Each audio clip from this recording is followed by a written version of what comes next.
podcast? Name of that podcast? Anybody get a look at the Hosts?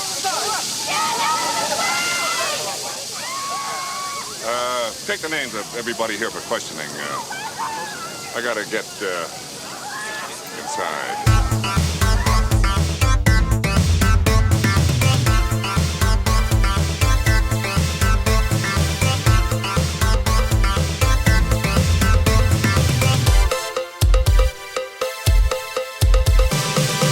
Hello, I'm Joe. I'm Ken. I'm Andrew. And I'm Dan. We are the Rewinders podcast, rewinding and rebooting movies to see if they hold up. And this time, we took off our clothes and we got into the Naked Gun.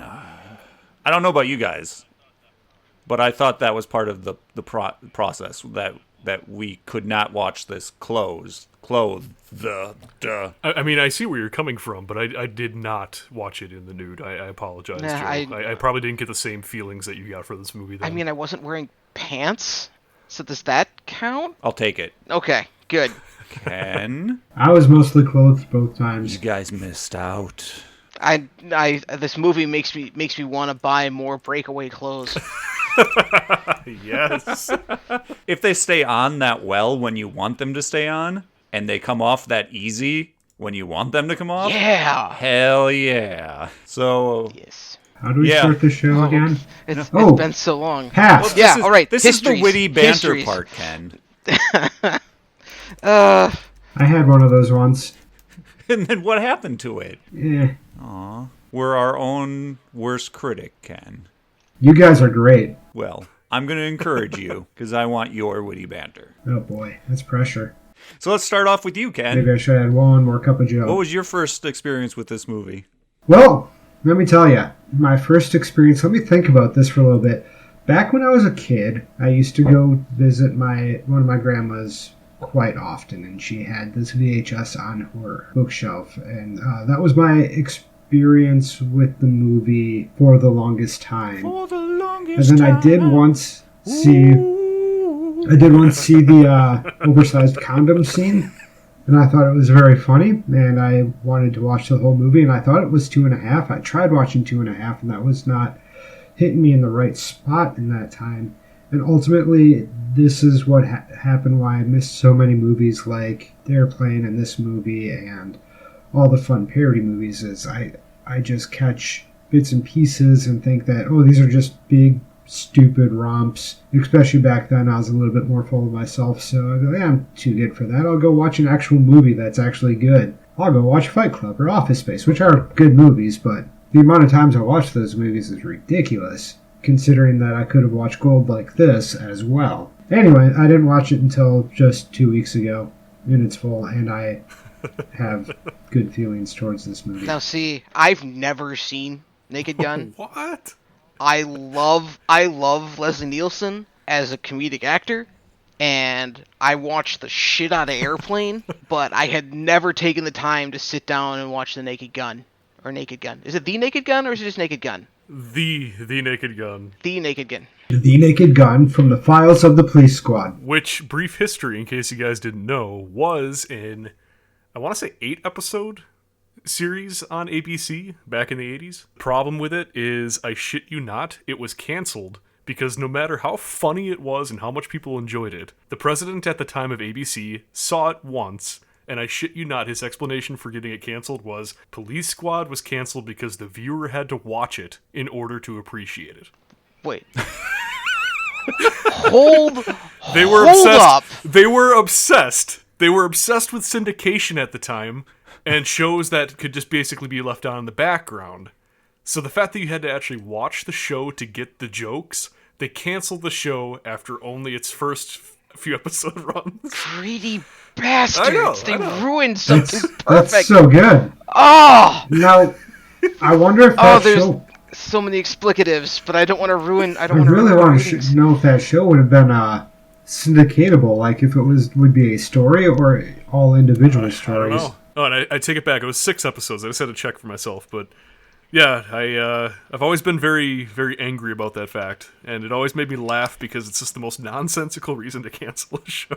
It reminds me of my time in TV as well. We would make something that was good, and then I'll just say, the salespeople would come back with, well, this doesn't work as well because we have to think about it this way. It's going to be a mom with the TV on. She'll be vacuuming and holding a crying baby. Does she understand how this commercial, what its message is? If she's dealing with all that, I mean, eventually they stopped saying that to the guy I worked with and I, because we would just tell them that they're being horribly sexist. But that was very much an ideal in TV, that you had all these distractions. Can you still understand what's going on? And it shakes my head because there's a lot of good stuff that gets shoved aside for that mantra. Still. Yeah. I mean, this is a prime example. Absolutely prime example. So Dan just got around to watching it. How about you, Andrew? Any history with this here movie? Yeah, this was like slumber party gold. For sleepovers, it was always Airplane, The Naked Gun, Hot Shots Part 2. Like, just this whole selection of films, things like that. Yeah, it was the legendary go-to, thought it was the most hysterical movie of all time. Just, you knew you were going to have laughs, you knew you were going to have a good time with your friends if you threw this or Airplane in. Especially if somebody hadn't seen it. So you guys would just sit around, braid each other's hair, do each other's nails, and watch The Naked Gun. Exactly. Can't think of a better night. I started watching this, I would say series, because my father had an interest in these films, because he had watched other Zucker Brother movies. And at this point in time, even though I was younger and slapstick kind of was, it's designed for younger, more, I don't want to say kid-like, because slapstick works for adults too. But it should have worked for me as a kid, but somehow I got burnt out on slapstick and more of the style of humor that the Zucker brothers basically work in. And I ignored most of their work in these movies for the most part when I was younger because it wasn't as funny to me as a child. It's so weird, isn't it? And now I come back and I'm like, I chuckle at almost everything because I'm like, I don't care anymore. I have no higher sense of if I should or should not like something. I don't care. I get where you're coming from on that, Joe. Honestly, if I had to explain how I feel towards these movies, I started watching 3. That was the first one I saw. Then I saw 2. I didn't actually see 1 until maybe about 5-6 years ago. They were a huge staple, like I said. I loved them. They made me laugh as a kid, into my adolescence. But then sometime around like the end of middle school into high school maybe, that's kind of when I shed watching these types of movies because it's just like, I've had my time with them. I had my laughs. But going back and watching The Naked Gun, I was full-on roaring belly laugh throughout the entire thing. So many jokes that I just completely forgot about. So many things that just landed. And like you said, I just don't give a crap anymore because the movie is genuinely funny. And I'm saying that I kind of shied away from these things because I didn't find slapstick humorous. Now, keep in mind, I was in probably the 3rd grade when this came out. What, you mean you weren't going to the theater and watching this? No, it'd be when my father would bring it home from O'Connell Foods or wherever he rented his movies from at that time. Maybe the Red Owl was renting. I don't know. Yeah. The Red Owl. That's a name I haven't heard in a while. Well, that's good. So, we all watched the trailer this week, right? Yes. Correct. Yes, this time I did. I hated it so Yep. much. I watched it. I hated it. Hey, same here, Dan. High five. Yes. It So why'd you hate it, Dan? it gave away so many good jokes. Just gave them away. Like Yes, you it didn't did. even have to sit and watch the movie. It's just scratching the surface. I would agree 50-50 on that. For me, the tone was off. If anything, the trailer was too damn serious, whereas the movie, it has a completely different feel from the get-go. I see what you're Like, saying. I'll give you that. That's true. I don't understand. I don't know if it was the music. I don't know how it was cut specifically for the trailer. But even though I was watching the same jokes that are in the movie, the trailer didn't make me laugh. but the movie made me laugh. So I don't understand where the disconnect is between the two. It very well could be because you were already in the mood to laugh while you're watching the movie, not necessarily with the trailer. And what the movie does so well is that it will set up a joke, it'll set up a thing, and then it will pay off later. There's so many things where it's setting up a prop. It sets up a fish, a furry wooden animal, and then just lets that breathe for 5 minutes. Because you know something's going to happen between the two items.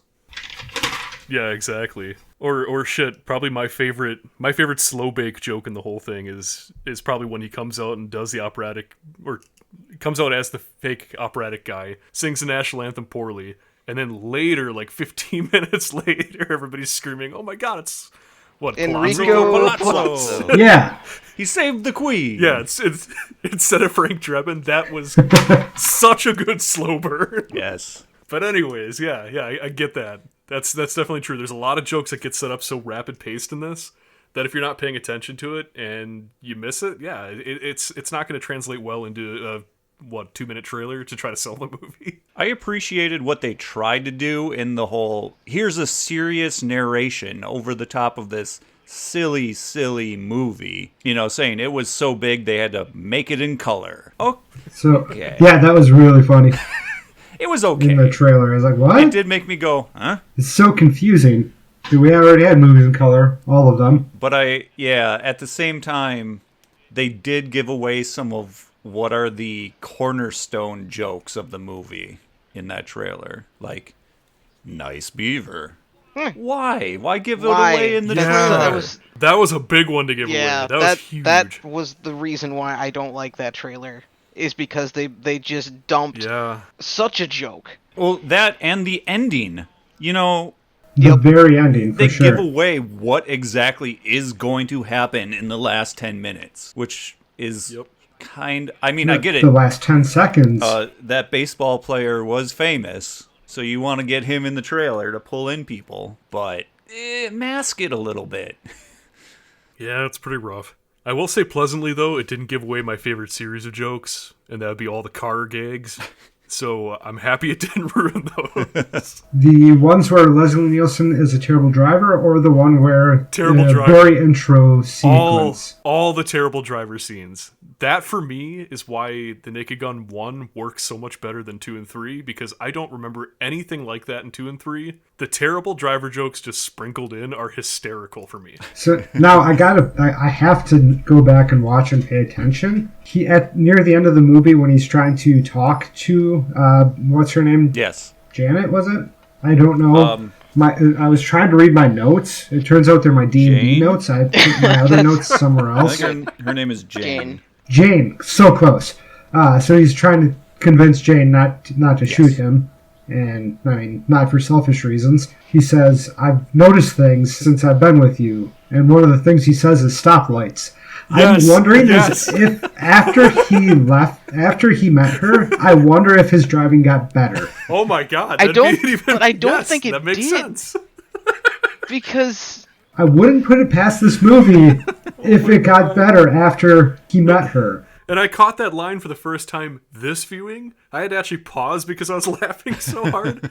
And the kid looked at me because he didn't understand. And I'm like, dude, he's been driving like crap the whole movie, and he just said that he's noticed stoplights. Like, that is such a good joke because it took the whole movie to get to that point. And then he caught it and started laughing. But I could get on board with that. I like these theories on the Naked Gun trilogy. Very good. All right, so elevator pitch, I suppose. I'll do it. Can we give that just a second? I need to see if I can find my notes. All right.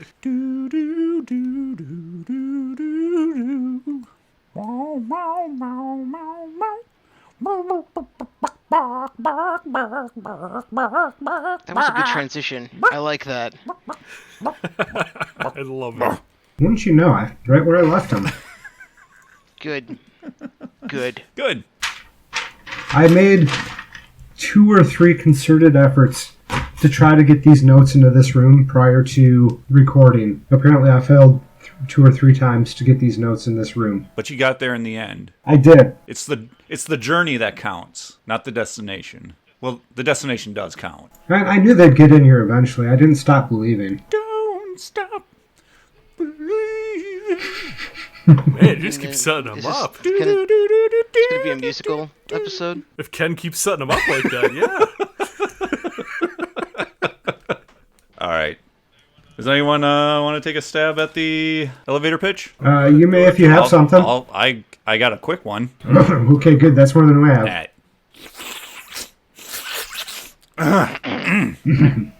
What do you have for us, Gentlemen, in this briefcase, I have 3,000 dick and fart jokes, pratfalls, and water gags. Let's put them into a movie. So I'm assuming you spent the weekend at Chevy Chase's house. No, it was Leslie Nielsen's house. Oh. That serious actor guy? That took a turn. Yeah. Did you know he had a short-run series on ABC that was hilarious? Wait a second. Weren't we ABC? Wait. Who am I pitching to? I have no idea. I don't know. What's going on? Probably the studio who made Warner it. Brothers? You're pitching to Paramount. I don't know who made the movie. Anyway, so if I take all these dick and fart jokes and water gags and pratfalls, put Leslie Nielsen in them, and have it be a cop movie, how funny would that be? No, I'm probably going It's off. been a while. Yeah, I mean, he was pretty funny. He was pretty funny in Airplane. I'll give you that much. Yeah. I feel like I need more cocaine right now. Anyway. Maybe if we get some more people, like Who else some can we more put in here? famous people. More Pat it famous out. people? Yeah.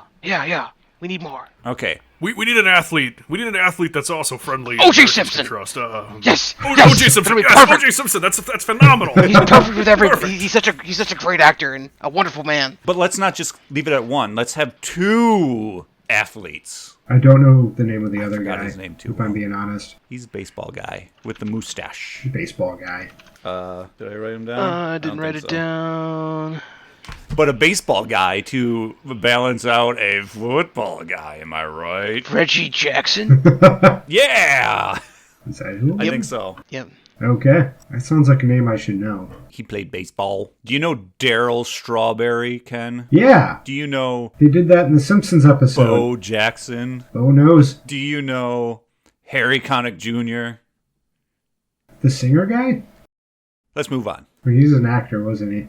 Sure. Why not? I was thinking of someone else that was a junior in baseball, but I couldn't get there. Ken Griffey. Yeah, there you go. See, that's what I was thinking of, but I couldn't get there. So I said the other junior that was crowding my headspace. So let's transition from that to goofy moments that we all enjoy in the movie Naked Oh, Gun. God. Okay, so my favorite scene. I get to go. Wow. Okay. Whatever. My favorite scene, it just keeps happening. He shows up at the crime scene, and he's walking up and they're talking, and you hear in the background somebody yelling through a microphone, "Back away, there's nothing to see here." And they walk past the guy with the megaphone yelling at two people standing directly in front of him. And there's no other interest in trying to get through that. And they continue walking through, and then the next part, which is in the trailer, is the floating body. Yes, Chalk the line. chocolate line. Tape. It's so good. And then he's like, let's go. Right after that, he's like, let's go talk to this guy, see if he could get some information. And they do That's the on whole my money list. exchange. The money The exchange. freaking money Oh exchange. my The money God. exchange is just so good. And Drebin ended up on top with that He exchange, did. too. $20 up. Yes, he did. He yes, did. he did. So and that, however long of the movie, made the entire thing worth it for me. Even though the whole thing was so good, but that it just kept on going and getting even more and more funny. I love the follow-up to that, where later on, Frank tries his best to disperse the scene, saying there's nothing to see here as fucking fireworks are shooting off. Indeed. People screaming and falling out of a building, like, just holy shit. Oh, Now so for talk, yeah, we're doing. I mean, I don't want to jump the gun a little bit before that, but before that, where he's like, "Oh, I'll run into a missile," and then and he runs into fireworks. Like I wasn't getting too much into that portion, Gotcha. but he I hits thought the fireworks talking and about things the start conspiracy going shit. Yeah. blowing up, and then the comedy happens where he's like, "Oh, there's nothing to see here," and that part brought me back into the movie. It was so funny. Sorry, I thought you were trying to set up the slow burning joke of that. No, that was another slow burning joke. That was great. I love those slow burning jokes in this movie. I completely forgot that Weird Al was in this movie because, like, I was Yeah, looking very briefly. at the IMDb blurb for this earlier this week when I was just kind of bored. I saw it. I'm like, okay, Weird Al's gonna be in this, and I completely forgot. And they drop him like it's not even 5 minutes in. Yeah. And that whole there's so many good jokes because like the way that they set up the scene with Weird Al is that it's not Weird Al that they're all talking about, but if you don't know if you don't know the way that this series works is that Deborah never gets any kind of acknowledgement for anything that he does unless it's negative. Yeah. Like tackling the Queen and being pasted on the front of every newspaper. If that's what passes for news nowadays. I mean, that's really good news. That is news. Outside of the car gags, which are, as a culmination, my favorite part of this movie, just watching him barrel into trash cans, knock into vans. He doesn't even need to be in the car. The scene where the damn scene where the airbag inflates and it just rolls past him and he starts shooting at it. That is the best. Oh god, that was so good. Did anybody catch the plate? Just like... But besides the car jokes, which are hands down my favorite, it took me 3 viewings to notice this, but when my wife and I watched this, maybe about a year ago or so, she was rolling with laughter just as hard as I was. It's in the police station when they're going in to meet, I didn't catch his name, the guy who makes basically the prototype stuff for the police squad. Are you talking about the like scene transition? Oh my god, where the two of them walk through the door and Frank just walks around the side of the wall. Because it's just Katie didn't catch it, so we had to go back and watch it because like I knew about that because of Reddit, and that joke was ruined, but I wanted to see it like in the movie, so I was super excited for it. And like I saw the scene, I looked over at Katie and she was looking at her phone. I'm like, "You missed it!" And she's like, "I missed what?" I'm like, "You missed one of the best jokes in this movie."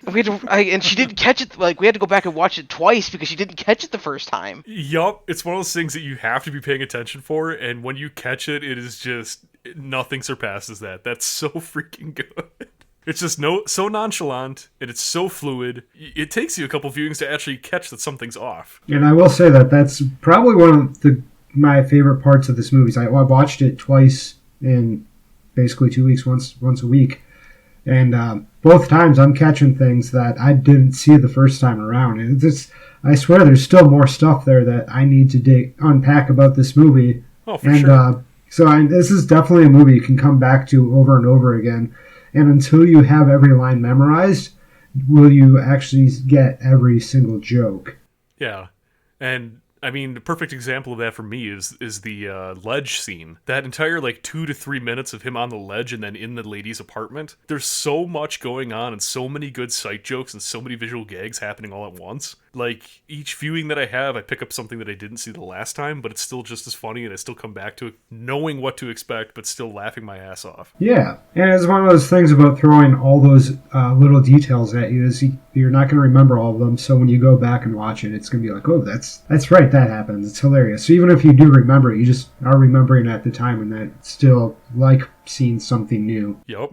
And the payoff from the ledge is that when he gets inevitably caught for trying to escape because the whole office is burning down behind him. He gets, the mayor's office or something? And she's listing off all the criminal things that he did basically that night. And the last one. Hidden within that list is assault with a stone, a concrete penis. Concrete dildo. Yeah. And, it's like what you said. There's little payoffs for things that happen if you pay attention. Dan, I was really curious to get your take on boiling a roast. How did you feel about that culinary expertise? Do you like it hot? Do you like it wet, Dan? Yeah. It was such a waste of a good roast. It made me uncomfortable as well, but also I could laugh at it because I know they're making a goof. But what if it was seasoned? It could have been seasoned. Whips it right out of the pan and it's just dripping. Yo. And it's like pale. Oh, man. probably the most unappetizing meat I've seen in a while. And speaking of food, I caught something this viewing that I've never seen before, and I don't know why.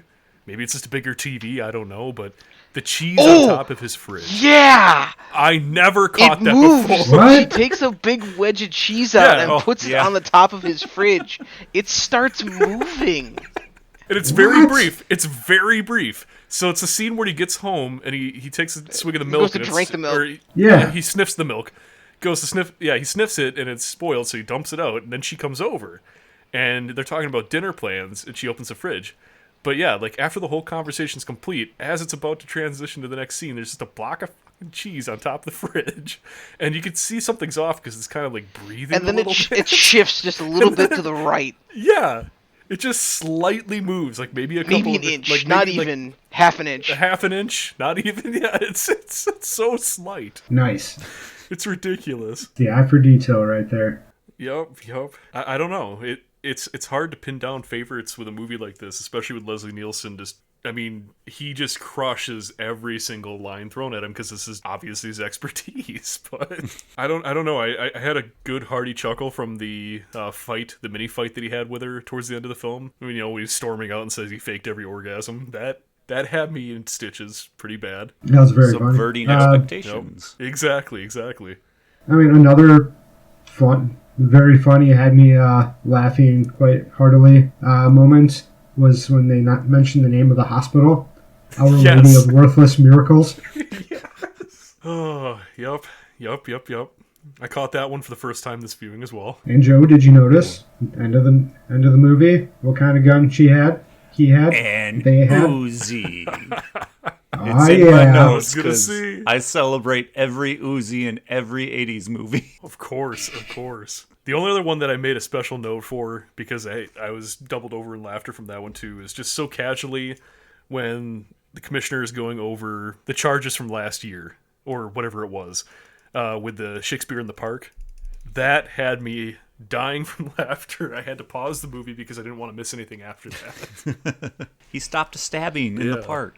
2 guys in togas stabbing. I see 5 guys in Another togas man in a stabbing. toga. I'm gonna shoot the bastards.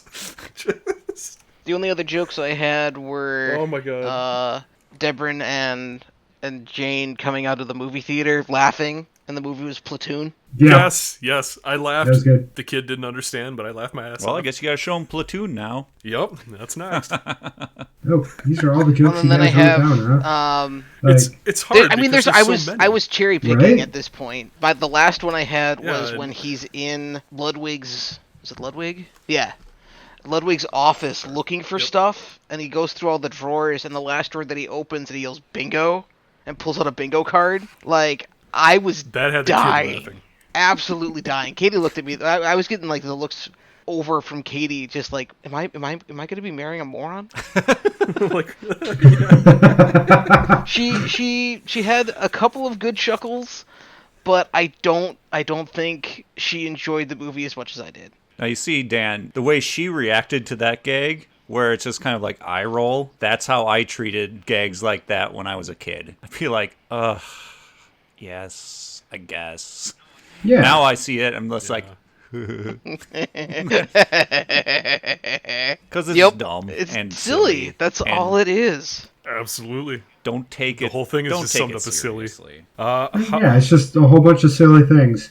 How about the driver's ed sequence? Yes. How about that? That was Oh, I love that. I love the truck driver. I love, he's pissed off. She takes the time to actually extend her middle finger, and the face he makes is just the greatest face.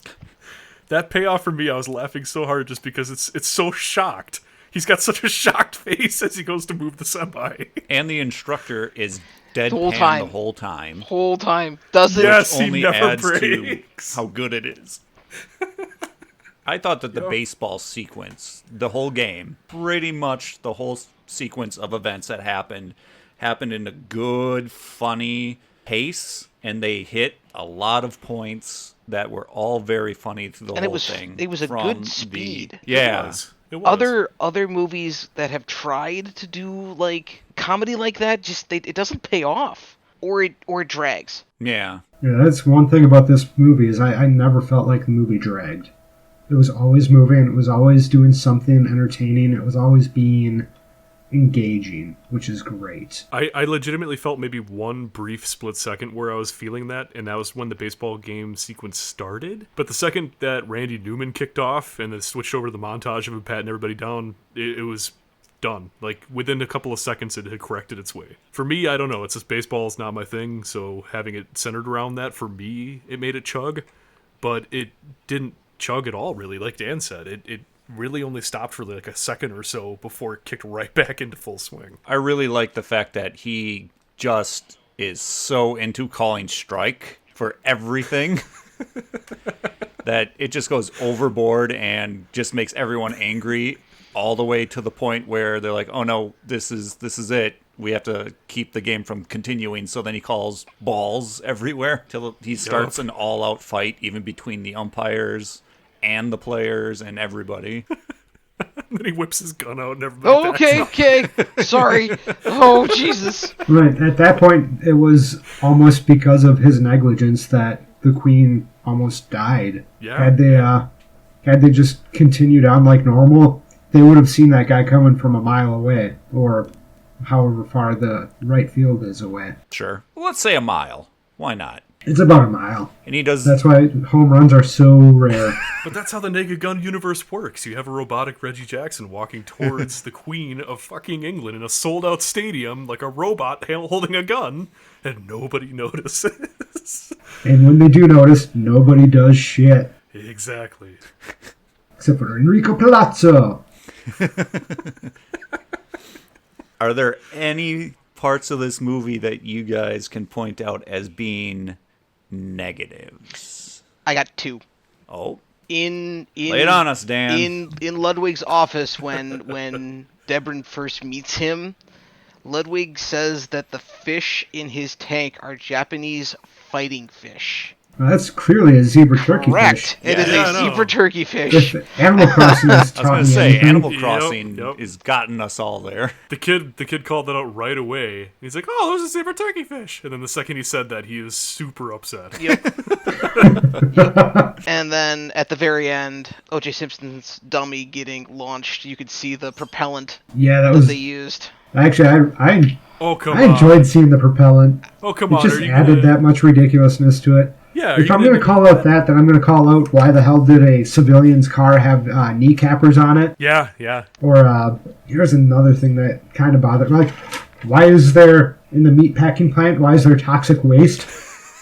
Well, they were dugout dogs. Yes. So you're using hot dogs. Even at that point, they're setting up baseball. Dugout dogs baseball. Yeah. I also like the fact that it's a callback to other movies, and other movies make a callback to that. The whole, like, hand sinking into, as you said, Vat of toxic waste. Toxic waste. And then a few years later, you get a Terminator going into molten lava hand, but that gives a thumbs And up. the Joker? The Joker. Joker. Batman. There's so much that kind of revolves around that silly falling into a vat of acid. Yeah. Also, another steal from this movie was Austin Powers stealing the whole peeing scene. Yeah. Where he stops peeing after a ridiculous amount of time and then starts again. Yeah. You can see some DNA carrying over to the movies from this for sure. When that scene started, I was like, why did they give him a lapel? There's a whole bunch of microphones. And then that happened, like, oh, payoff. So where does the line get blurred here, Dan? I have to know. You didn't like O.J. Simpson's propellant being shown as he flew off of his wheelchair, but literally 5 to 10 minutes prior to that, you've got Ludwig going up the stands with clearly a blow-up doll version of Which is hilarious.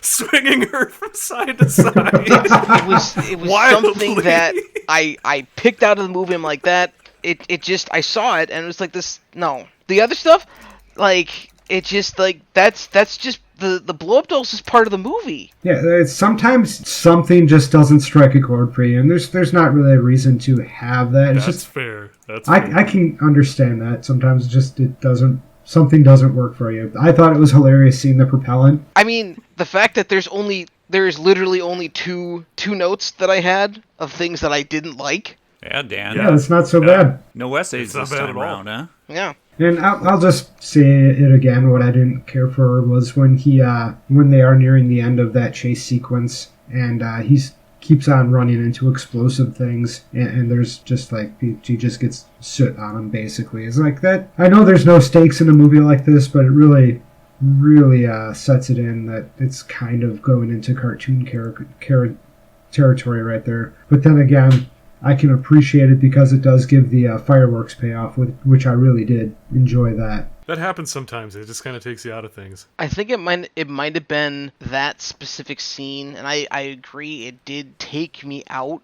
And I think it was the movie follows that a lot of rule of three. There's a lot of jokes that the third part of the joke is the payoff. And I think the exploding or the multiple explosions leading to the fireworks probably could have been done in 1 to 2. But that's not how improv works. Of course, usually improv people are always like, yeah, rule of threes, but usually the ones I know of are always just beating the same joke into the ground, which is also a problem, but not necessarily in this movie. How many different things happened to OJ when he was dying? Trying to die? He was trying to die. God. He got his Like arm 20? covered in paint. Stove. Yep. Hand in a window. Burned. Yeah. Hand in the window. The stove. trap. The bear trap. Cake, I have written down. Yep, cake. Like there's a bunch of stuff. I guess drowning would count. It's like, I had to look down to right, and when I looked down to right, I would miss half of the things that was happening to him. So, like, that's not even like a rule of 3, that's a rule of 18 or whatever. But still, those things, they were very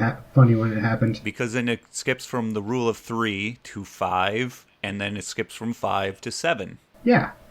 That's how those things work, right? Yeah, totally. The one thing in this movie that always jumps out to me that doesn't have anything that fits in or any purpose is at the very end. We talked about this scene before where Frank is trying to convince the hypnotized Jane from shooting him. And the moment that he gets up there and she encounters him, his umpire cushion deflates. goes from being full, big, puffed out to being shriveled up. And the first time that I saw this, it jumped out at me as a kid and it confused me because I was like, well, why did that happen?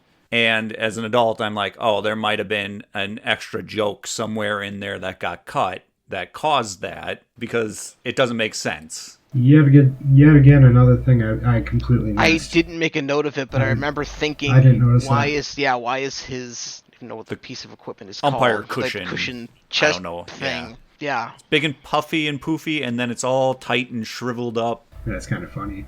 I don't know. Yeah. Yeah, I'd like it to know sounds like what something was got cut. on the cutting floor then. Cool. Maybe she shot him, and instead of killing him, It just deflated it. deflated. See, now that would be good. It might send the wrong signal. No, O.J. Simpson took all the bullets for this one.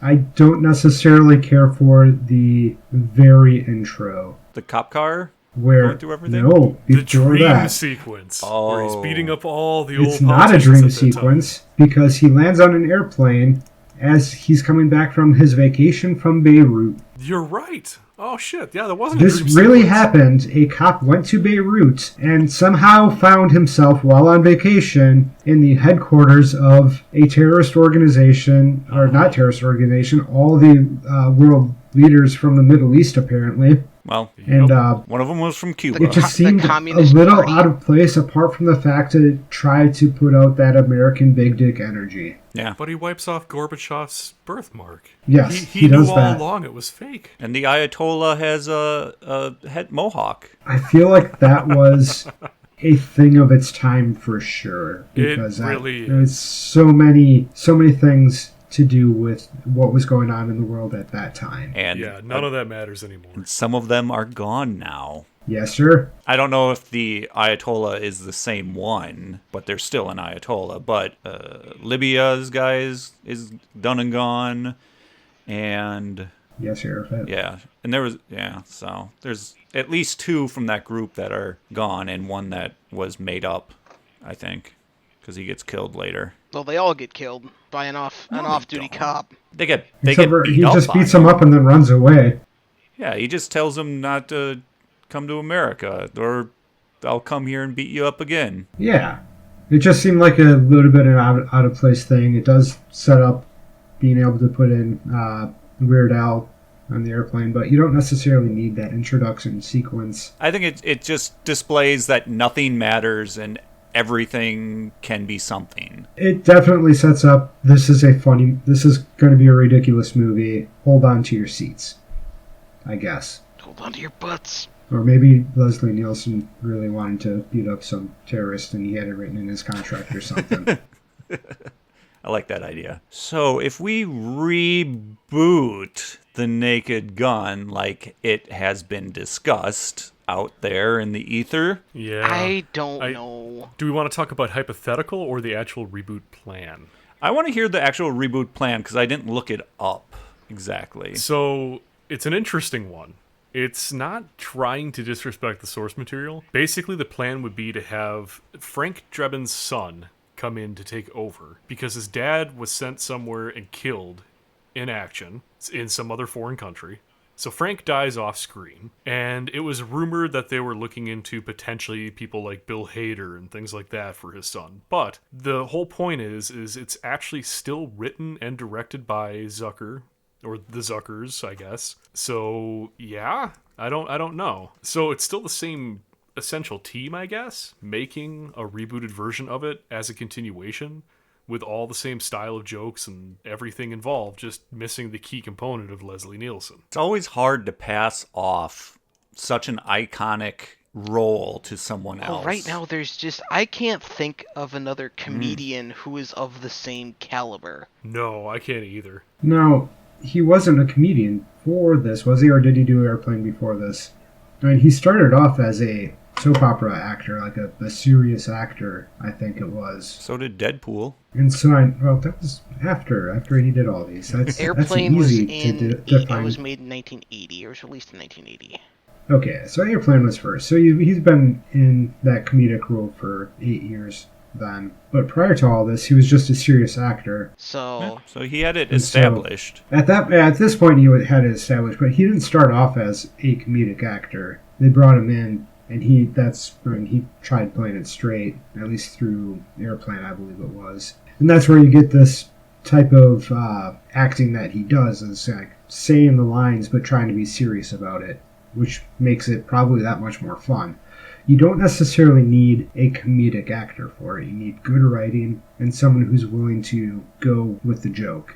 I think you kind of need a serious person with goofs happening around him. And I think if it's the same, like you said, the Zucker brothers are doing it again, and they have the same style that they've been known for, that's different enough from what there was in the early 2000s with, I believe the Wayans brothers did a bunch of silly versions of serious movies and stuff like that. Or they started it and other people kept it going. That this would be different enough because of that serious approach to very silly situations.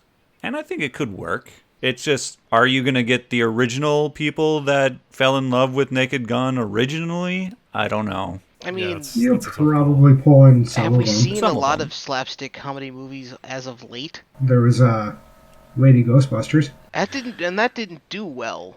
It's because it's not supposed to be. You got a point. I'm thinking slapstick comedy has kind of gone back to TV. They've been in series probably, but not so much movies. I think the last movie the Zucker brothers worked on that I remember seeing was Basketball, and that's like late 90s. They probably have done something else. I just don't recall. Yeah, I honestly don't know. Top Secret. The Secret? Top Secret. Top T-O-P. Oh, Top Was Secret. the last. That movie's hysterical. That's in the 80s, That though. came out in 2011.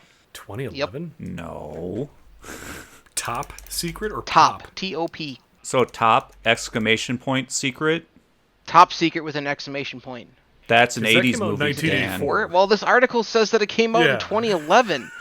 What the heck? That is not true. That's It's not very this is wrong. political. Maybe there was another one. That's Maybe why. it was Okay, rebooted. let's look at the Let's Wikipedia. not reboot Top Secret. That movie's hysterical. Let's It is. see. It's very funny. Okay. An American Carol. was the last Zucker movie. It did not have both the Zucker brothers. Okay. Yeah, and that's kind of what I saw for the Naked Gun reboot, is that David Zucker seems to be attached. And I take back what I said. I don't know where I read it was Bill Hader. It's actually Ed Helms back in 2013 is who they were talking about. See, now I could see Ed Helms pulling off that style of acting in that role. I just don't know if people who loved Leslie Nielsen would be willing to give him the shot. I would. I would, That's because the hard I've part. seen him before. He's very funny, and I know he would do a good job. Well, it's the same thing with Vacation. They were asking tons of people to just not care that it wasn't Chevy Chase in a Vacation movie, just because we're talking about it at Helms. Oh, he was in that? Yeah, he was Russ. Huh. He was a grown-up Russ, and Chevy Chase was only in the movie for, I think, a brief cameo for like a minute or two. But basically, he goes to take his family on a vacation. Okay. Well, they didn't really do many of those anymore. Yeah, that movie happened. I didn't see it, and I'm kind of sounding like it should be a good thing that I didn't. I don't know. I didn't see it either. I've only heard people who I grew up with, including family who loved the original Vacation movie, say it was okay. And I only really saw the trailer. That's really about it. Well, I would think if the reboot had the same flavor, same irrelevance to reality, and an actor who could act very similar to the way Leslie Nielsen acts, and of course, no O.J. Simpson, because that's probably one of the things that just makes you cringe through the movies, because we all know what he ends up doing. Oh, so you would suggest bringing back O.J. Simpson? No. I mean, if the glove fits. Yeah. I Damn. mean, But it doesn't fit. Damn. It clearly doesn't fit. because from the sounds of it, at least from back in the day, it sounded like they were talking about bringing back Priscilla Presley and having her essentially being kidnapped or something like that, and Ed Helms has to go save the day. But I don't know. We could bring back OJ. I'd somehow in some rather we capacity. didn't. Yeah. I thought you were all. I thought you were Team OJ, Dan. No. Let's just say we have to pick from football players. What recently retired football player would be good to shove into a movie like Naked Gun? Joe Montana. Recently. Let's see what the internet has to say. Finkel. Recently retired NFL players. Reggie Jackson. Reggie White. There we go. Recently. Also, I think he's dead. He Eli is. Manning. Oh, he is very recently retired. And I'm sure a lot of people in New His York brother would Peyton love to might see be him fun. get beat up. Colin Vernon Kaepernick. Davis. Sorry, I have to take a moment and tip my hat to Andy for suggesting Kaepernick. I mean, Just because of all the controversy around him. There are people out there that, I mean, like you said, Eli Manning, maybe, but I'm sure we could find somebody. And if you at home could think of somebody who's recently retired or has free time to be in a theoretical reboot of The Naked Gun, and you think they would fit well in the position that is now forcefully vacated, plug the email. Bye. Plug the email. you could send it to us either on Facebook, Twitter, or to our email, therewinderspodcast@gmail.com. Is that good? Way to bring it back, Joe. And that was The Naked Gun, Files from the Police Squad, rewound and rebooted. If you could like, comment, and subscribe, that helps our YouTube algorithm. And before I go any further, we have to answer one single question, everybody. Does The Naked Gun still hold up? Yes. Yes. Yes. I believe it does. Apart from the intro, yes. Yes, wonderfully it does. Yeah, I think you're right, Ken. That intro is fairly dated. Weird Al is still around, is still popular, so that's not And dated. he would totally come back for Yeah. one. I could imagine. So we have decided it still holds up. Yay. If you could share this episode or other episodes with your friends, your enemies, your lovers, your neighbors, your congressman, Furry woodland your animals? president, Your local police officers. your friendly neighborhood Spider-Man, Mm. Crab people who might not know better. to get it in with some mole And maybe people. they also like 80s and 90s movies. It could help us gain some traction once again. Who knows? But you can come back in 2 weeks when we rewind and reboot again! Let's take it over. Only if it's hostily. Is hostily even a word? It is now. Add a few more ILYs on there, and I think we're good. Hostility? Yeah. Ah, there we go.